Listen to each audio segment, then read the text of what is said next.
দেখো যত জায়গা তোমাদের দেখাবো ততই কম। এই জায়গাটায় বেশ কিছু মানুষ এসে পিকনিক মতো করলো আজকে, এখনো বসে আছে সব। হ্যাঁ মানে 1/2 কিলোমিটার দূরে দূরে যাচ্ছি আর এরকম সুন্দর সুন্দর জায়গা। নদীর পানিটা কিভাবে যাচ্ছে দেখো। এটা একটা ব্রিজ, এটা ব্রিজটা অতটা শক্তপোক্ত না, এই জায়গাটা একটু দুর্বল আছে। তো তাই বলছি প্রতিটা মুহূর্তেই সৌন্দর্য যেন একদম পুরো ওপরওয়ালা পুরো একদম ঢেলে দিয়েছে কাশ্মীরে।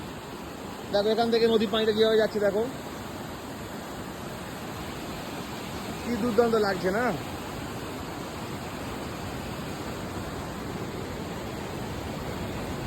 উপরবেলা একদম পুরো সত্যি কথা দেখলে মনে হয় যেন যত সৌন্দর্য সব যেন একদম কাশ্মীরে ঢেলে দিয়েছে।